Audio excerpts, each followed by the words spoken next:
네, 시장이 조금 더 하락폭을 좀 키우나요? 코스피 종합지수 2,423까지 내려와 있고요. 코스닥 종합지수는 776선입니다. 시장 하락폭으로 보면 0.6%, 0.8% 정도 하락을 하고 있는데요. 좀 봐야겠습니다. 마감 때까지 더 이렇게 쭉 밀릴 건지. 환율도 지금 1,300원대로 올라와 있기 때문에 다음 주 시장 전에 조금 더 그래도 방어하면서 끝나면 좋은데라는 아쉬움이 있습니다. 오늘 뭐 이런저런 얘기 같이 해보겠습니다. GFM 투자연구소의 이진우 소장 나와 계십니다. 어서 오십시오. 네, 안녕하세요. 한국은행이 예상대로 동결 예. 금리를 했죠. 뭐 혹시나 올릴까라는 마음이 제 마음 한구석에는 있었는데 그래도 일단은 경기나 뭐 이런 걸 감안해서 동결했다라고 얘기를 했고요. 예. 그리고는 앞으로 더 올릴 가능성도 있다라는 여지도 남겨놓은 어제 그렇죠. 총재의 발언이었거든요. 이거 어떻게 보세요? 예. 뭐 미국 FMC도 그렇고 우리도 그렇고 이런 통화정책회의 당일날의 어떤 시장 반응을 가지고 이것이 찐이다라고 얘기하기에는 조금 이렇게 불안합니다. 네네. 그 다음 날 내지는 뭐 며칠 더 이렇게 흐름을 봐줘야 될 것 같은데 어제 예를 들어서 환율이 오히려 금리 동결 소식에 환율이 이렇게 오히려 1,300 밑으로 훅 떨어진 거는 혹시나 싶은 어떤 그 뭡니까 네네. 동결했을 때의 그 금리 격차 뭐 이런 것 때문에 달러 롱으로 했던 세력에 좀 뭐 롱스탑 뭐 이런 정도였는데 이게 지속성이 없고 다시 올라오고 있잖아요. 그렇습니다. 지수도 마찬가지고 그런 상황인데 요거 한번 보시죠. 지금 우리 금통위 일정 한번 보시면은 미국 FMC는 우리가 369 12월을 갖다가 굉장히 중시하는데 우리는 369 12월에 열리는 금통위에서는 금리 결정은 없습니다. 네. 예. 요렇게 이제 회색으로 음영 처리된 날이 이제 금리 결정하는 날인데 1월 13일 날 그때 25p 올려서 3.5. 그리고 이번에 동결했잖아요. 자, 그리고 앞으로도 이렇게 금년에 한 6번 정도 더 남아 있습니다. 어제 총재께서 이창용 총재께서 하신 얘기 중에 그거죠. 통방문에서 상당 기간 긴축 기조 유지. 그러나 이번에 이제 일단 동결하고 워낙 안개가 자욱하니까 차 좀 세우고 살펴보겠다 하는 얘기였죠. 그래서 이제 금리 인상 기조가 끝나지는 않았다는 뜻입니다. 그런 얘기고 6명의 금통위원 가운데 5명이 3.75% 가능성. 그러니 한 번 더 25p 정도는 예상해라 이렇게 볼 수가 있고 어제 또 소수 의견이 모처럼 나왔습니다. 그것도 좀처럼 이렇게 소수 의견 내지 않는 조윤재 위원이었는데요. 네. 요거하고도 한번 겹쳐보시죠. 자, 먼저 요거 한번 보시죠.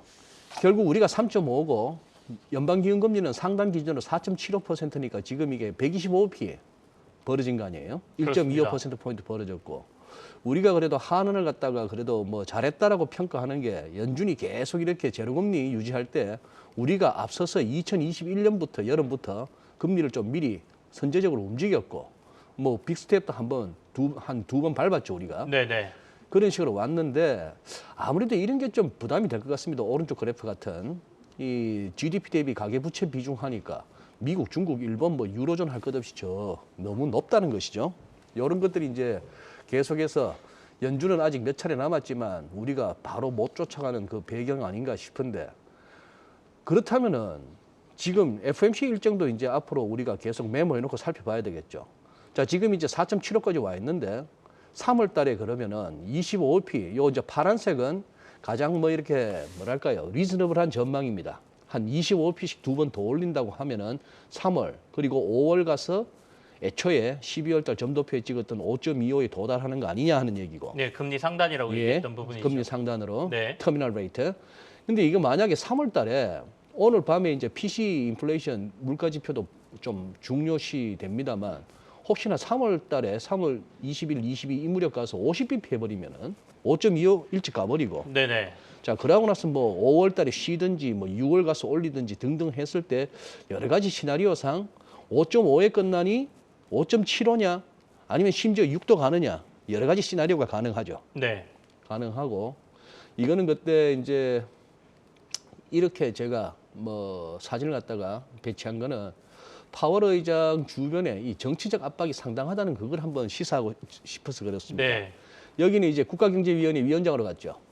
그러니 연준 내에서 부의장 위치에서 이렇게 비둘기파적인 완화적인 어떤 정책 스탠스를 갖다가 뭐 유지하는 것보다 오히려 백악관에서 국가경제위원회 위원장이면 조금 더 뭐 연준을 압박할 수도 있는 거고 이 두 사람은 의회에서 굉장히 연준을 특히 파월 의장을 압박하는 두 대표적인 인물이죠. 상원은행위원회 같으면 여기 연준에 그야말로 뭐 연준을 갖다 목줄을 딱 쥐고 있는 데라고 할 수 있는데 그 위원장 셰러드 브라운, 여기는 엘리자베스 워렌, 둘 다 이제 민주당 쪽인데 이런 식으로 좀 이제 금리를 앞으로 더 올리기가 정치적으로는 만만치 않은, 특히나 내년에 미 대선을 앞두고 그런 상황인데요. 네네. 그러면 다시 한 번 더 보시죠. 다시 한번 이렇게 왔을 때 혹시나 계속 동결하고 간다면은 얼마나 버틸 수 있느냐 이거죠, 우리 한은이. 지금 4월, 5월 이 무렵 가서는 5.5까지도 가능합니다. 그러면 우리 3.5에서 5.5면 이제 200bp 벌어지는 거예요. 그쵸. 잘못하면 6%도 가능한데. 보통 150bp까지는 괜찮다. 역전이 그렇습니다. 되더라도 그런 상황은 있어봤다. 이렇게들 얘기했으니까요. 만약에 지금 맞습니다. 200bp로 가면은 처음 겪는 상황이 처음 되는 겪는 거예요. 상황이죠. 네.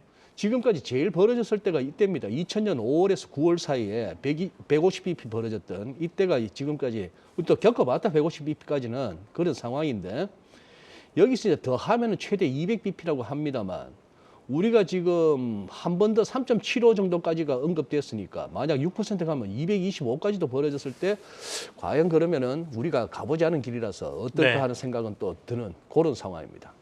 참 뭐 말들이 많죠. 그러니까 금리 역전이 되면 네. 바로 자금이 유출될 것이다라고 얘기하지만 그렇지는 않거든요. 그렇죠. 그래서 보통 말씀하신 것처럼 150bp 정도까지는 우리 시장이 견딜 수 있어. 네. 지금까지 경험해봤고 실제로 그 상황에서도 자금 유출 그렇게 크지 않았어가 이제 네. 나름 안심할 수 있는 근거인데 예. 그 이상으로 벌어졌을 경우에 이제 불안하다라는 말씀이신 거고. 참 만만치 않은 거예요. 네. 지금 이 와중에 은행들한테 이제 예대 금리 좀 낮춰라. 정부가 열심히 압박하고 있죠, 우리도. 압박하고 있는 와중에 하는 입장에서 기준금리를 올리기는 힘들었겠죠. 네. 힘들었는데 우리만 멈춰서 있을 수는 없다는 것이죠. 여기다가 22도 뭐 당분간은 좀 더 올릴 것 같고 이래저래 그래서 이제 부담스럽더라도 이달에 그냥 확 조금 올려놓고 바라보는 게 낫지 않았나라는 마음이 저는 있었는데 이제 그러셨구나. 동결이 됐다라는 예. 말씀이고요. 네. 저거 환율 좀 보실까요? 환율 계속해서 1,303원대에서 지금 원달러 환율 움직이고 예. 있는데요. 어제 뉴욕장은 장중 변동성은 여전했습니다. 예, 엄청 컸습니다. 그 출렁출렁거리다가 결국 나쁘지 않게 마감했는데 네. 제가 봐서는 결정적으로 국채 수익률로 대변되는 미국의 금리가 다시 네. 이렇게 좀 꺾여주고 달러도 살짝 약해지니까 증시가 오들어서 힘을 낸 것 같아요. 그걸 한번 그래프를 한번 확인해 예, 보실까요? 좋습니다. 자, 지금 보시면은 자, 일간 차트로 보면은 나스닥인데요. 일간 차트로 보면은 200일선의 힘인가 싶어요. 200일선까지 밀리니까 아래꼬리 달리잖아요. 아래꼬리 달리고 했습니다만 야, 200일선 어떻게 올라온 200일선인데 싶어서 이 정도 오면은 이렇게 몇 차례 계속해서 지지력을 발휘할 수도 있고 더 밀려봐야 또 밑에 받쳐주는 뭐 50일선, 100일선도 있고 하니까요. 다만 이제 찝찝한 거는 그겁니다. 혹시 이꼴 날까 봐요. 이렇게 해서 스타캐스틱이나 RSI나 MACD가 계속 이렇게 낮아지는 가운데 스타캐스틱이 옆으로 기면서 자꾸 저점 낮아질까 봐 그게 한데 그래도 약간 믿는 구석은 있습니다. 설마 전저점이야 깨지겠어 하는 그런 믿는 구석은 있는데 네. 요 그림 보시면 자 이게 어제 하루 움직임입니다. 이렇게 막 밀리다가 전일보다 높게 출발했던 것이 하락 반전했다가 오후 들어서 확 또 이렇게 감아 올렸어요. 요렇게 한번 겹쳐보니까 미국지 10년물하고 나스닥하고는 특히 이 역의 상관관계가 뚜렷합니다. 어제 결국 출렁출렁 걷다가 오후 들으면서 미국채 수익률이 즉 시장 금리가 좀 꺾여주니까 힘을 받더라고요. 그러니 이게 금리하고 주가 간에는 확실한 역의 상관관계가 보이고 반면에 또 미국 금리하고 미국 달러 가치는 또 정의 상관관계예요. 플러스의 관계가 또 이렇게 보이시죠. 보이니까 그러니 지금 이제 다시 달러로 간다면은 이거 어떻게 할 거냐 이거죠. 104는 살짝 올라섰는데 104 올라섰다고 해서 그다음 탄력이 그렇게 팍팍 붙지는 않습니다. 자 그렇다면은 일단 여기까지는 우하향 채널 상단까지는 뭐 열어놓고 보셔야 될 것 같은데 유로 보시죠. 네. 자 달러 인덱스의 제일 큰 비중을 차지하는 유로 같은 경우는 여기서 어떻게 될까가 궁금해지는 겁니다. 그죠? 제 일감은 받쳐질 것 같아요. 네. 1.05달러 밑으로는 잘 가겠나 싶은 생각이 듭니다만 알 수 없는 일이고 그 다음에 달러엔 보시면 이 상황인데 위에다 가서 지금 일본은행 총재 내정자가 뭐 지금까지 학계에 있을 때하고는 또 이제 총재되니까 말이 달라집니다. 완화 양적 정책이 완화 뭐 적절하다고 뭐 이렇게 얘기하더군요. 예, 그렇게 하면은 그 내용대로라면 달러, 엔도 계속 가는 엔화 약세가 불가피해 보이는 상황. 네. 위안도 지금 이렇죠. 얼마나 풀어제끼고 있습니까, 돈을. 그러다 보니까 위안도 지금 약세로 가고 있고 그런 상황에서 우리 달러도 달러원 이렇게 해서 여전히 1303원 공방입니다. 네네. 1303원 공방인데 그래서 며칠 안 남았네요. 한 2, 3일 내로 이렇게 1303원 위에서 머물러 버리면은 구름대 알겠습니다. 바깥으로 이렇게 올라가는 그런 상황입니다. 네. 조금 이렇게 요거까지도 조금 감안하시면서 좀 지수를 한번 체크하시죠. 알겠습니다. 네. GFM 투자연구소 이진우 소장과 함께했습니다. 감사합니다. 예, 고맙습니다.